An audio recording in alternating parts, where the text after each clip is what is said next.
everyone, and welcome to this episode of Robyn Makes Sense, um, where tonight we're going to be diving into the topic of, do you know that certain medication should be taken at certain times, or with certain things? If you're, like, for example, a multivitamin, did you know that you should be taking that with something that has a little bit of a fattening food? Probably not. I didn't know that until recently. Because certain vitamins have to need fat to be absorbed properly with digestive breakdown. We're going to go into things like that, different requirements that you should be considering when you're setting the times of taking your medication or your loved one's medication, because there are certain restrictions, or rather, there are certain ways that your body can absorb the medications better, or that it has a stronger effect on the body. Our topic today, we're going to cover some factors. So, should you be taking medications with or without food, on an empty stomach, in the morning, at bedtime? Are there any physical requirements when taking medications, such as sitting up, laying down? The average person breaks down 30 to 80% of the pills that you take, and a lot of it is a factor in that is your weight, your age, your gender, your gut health, your diet. All of that plays a factor in how much medication how much of the pill your body absorbs.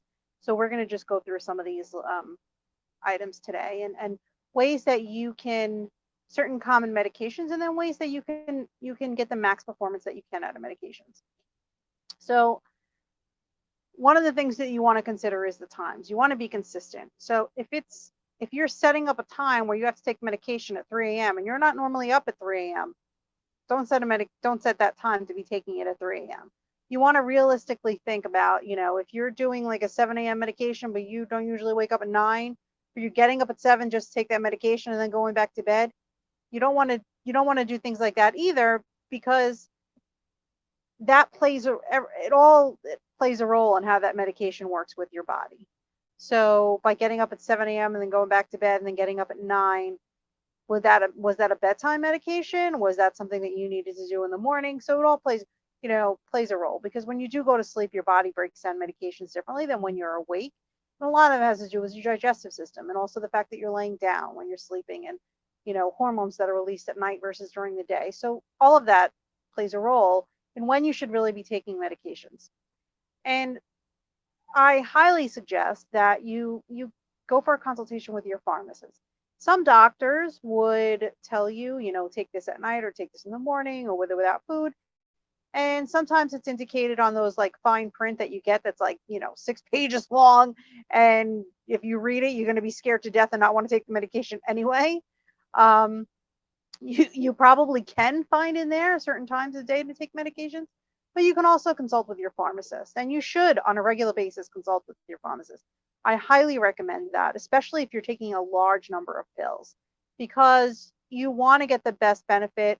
You also want to let them know what you're taking. If you're taking things that are over the counter, you want to make sure that most pharmacies will review, and they have systems that if you're prescribed a medication, it becomes a red flag if it interacts with another medication. But doing a review with your pharmacist, especially if you're a caregiver for somebody else, just to do a review. I used to do that with my mom. Sit and go through all the medications and what are some of the best times of the day she should be taking them, if there are recommendations like that, and also what are some of the side effects, and are any of them repetitive? Because there were times where she would be on 2 medications that were given to her for similar things that were just causing her to be more loopy or more tired. And could we eliminate one, and or find something that was a better requirement? And going through that review with a pharmacist, whose specialty is medication, and they study that and the whole chemistry of it, and having them speak to the primary care doctor helped us a lot in many different situations, because when we did get recommendations from pharmacists and we'd bring them back to the doctors would then look it over, consider it, and then make changes necessary. Or sometimes they'd consult with the pharmacist and ask, why do they feel this way? It should be this way or that way. And look, a doctor's there to diagnose you. Yes, they know certain medications, but somebody who's For me, I'm a firm believer of I'm going to go to whoever's the expert in that topic. So if I'm talking about medication, I'm going to a pharmacist. If I'm talking about, you know, breaking my hands, I'm going to an orthopedic. Like that's just who I am. I'm not saying doctors don't know about medications, but you're I put a lot more faith in pharmacology and the pharmacist when it comes to the chemistry of the medications and interactions. Much more so. That's my opinion. But I'll get off that soapbox. So being consistent with times, okay? So you want to make sure that, the times make sense for you and your loved one. And if you're giving medication to someone else, is someone there to give that medication, or are you depending on them to take it on their own? You want to consider all of those things. So certain medications with foods. So you have medications that reduce acid, which is something that I've been taking for years. And I would have to say that up until about 6 years ago, I had no idea. Now, I've been taking acid reducing medication for almost 20 years, maybe a little over 20 years. I'm not going to say my age, but um, I didn't know until 5 years ago that I should be taking it in the morning on an empty stomach, because nobody ever told me that. It was not on any warnings that I saw immediately. And my gastroenterologist didn't tell me that. No pharmacist in prior years had told me that. I just went for a consultation with my pharmacist. They were having, and they had a sign, if you take regular medications, you know, have a little consultation. They were like, to review. I'm like, okay, it doesn't hurt. I had some time, whatever. The line's long. So I went and sat, and the pharmacist told me that, and I was like, "Are you really? I didn't know that." And when I confirmed it with my doctor, and he said yes, and I'm like, "Well, thanks for telling me that 20 years ago." Um, didn't know that. So yeah, so acid reducing medication should be on an empty stomach at least an hour before you eat or drink, and that's not including water. Obviously, when you take the pill, you're taking some water, but you shouldn't be drinking things like milk or juice or anything like that. Well, if you take an acid reducing medication, watch what juice you're drinking, because most of them are triggers for acid reflux. So that's a whole other live that we did already. But yeah, you want to consider that, that's something that is important. If somebody has like a feeding tube, or that with my mom, she had the feeding tube. We had to give her, and they want you to take an acid reducer, because with the feeding tube, they're not having a lot of they're not having any solid foods actually. So there's not much, so certain foods absorb the acid, and when you're putting all liquid in there, it just creates more acid. So we used to give her acid reducers, and we used to do it an hour before once she got that pill, she couldn't have breakfast for an hour. And that was, we worked it into the schedule because that was the best way to get that benefit.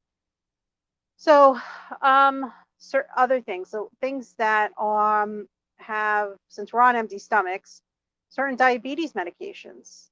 Having certain, medications being taken on an empty stomach that help hyperglycemia is important. And knowing, and they have all kinds of trainings out there for those that are diabetic and are taking, whether you're taking a shot of insulin or you're taking an oral dose of insulin.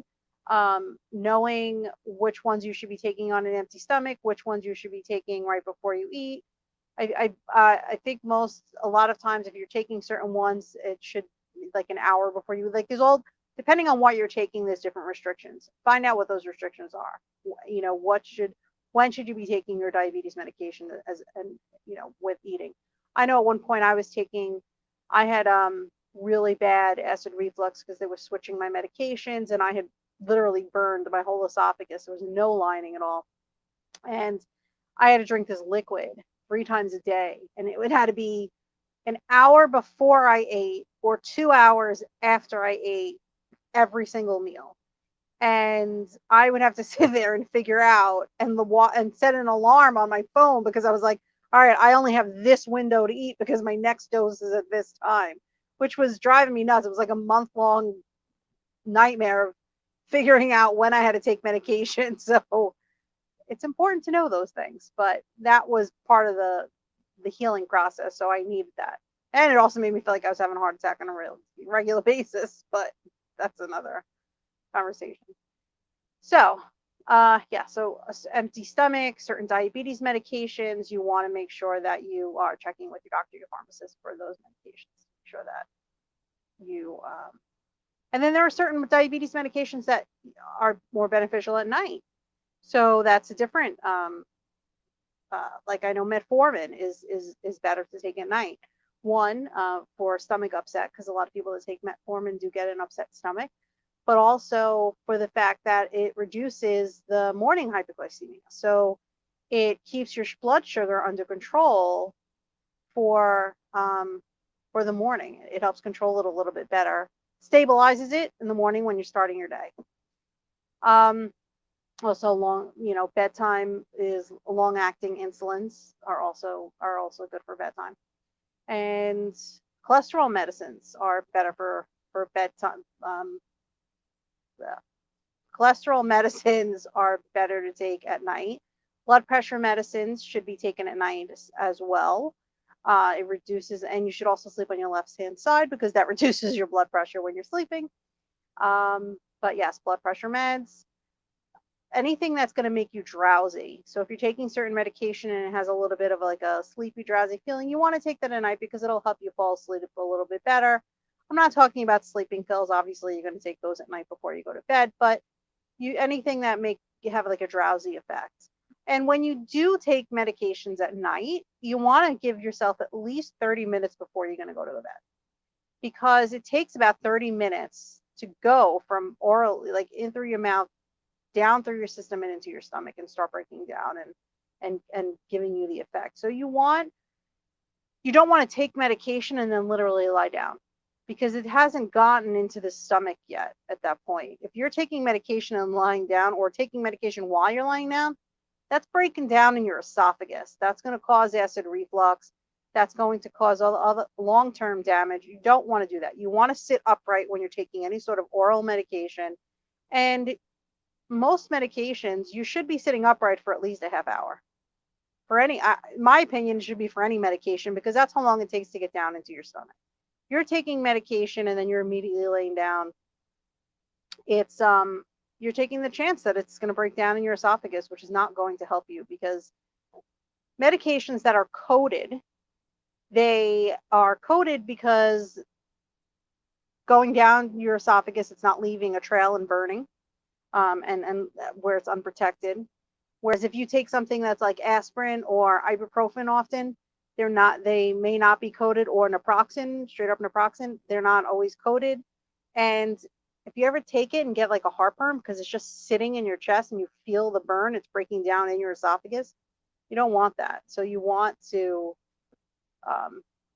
know if something's coated versus not coated.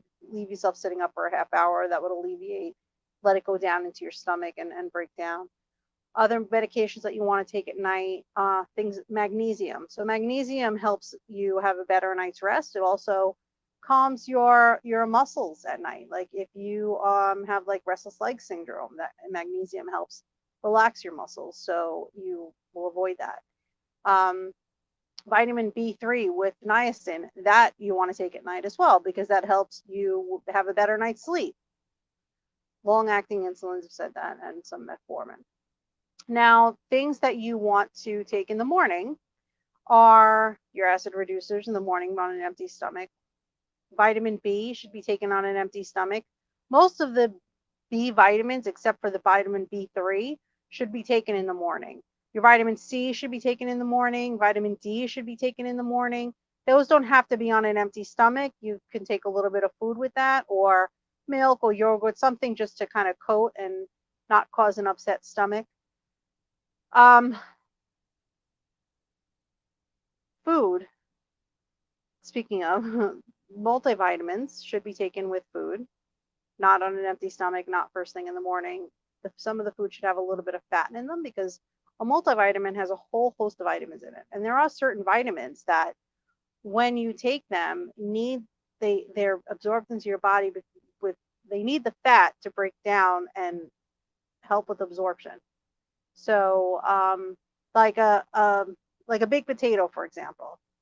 When you have I learned when my mom with the stroke was that they had put her on a heart healthy diet, but they would give her a baked potato and they would give her a little bit of butter.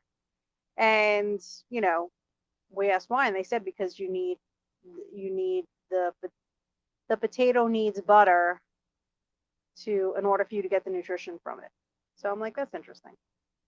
Um, non-coated pills. If you have a pill that you're taking that's not coated, I recommend that you take it with some milk or some yogurt, something that's going to coat your esophagus to avoid doing any damage.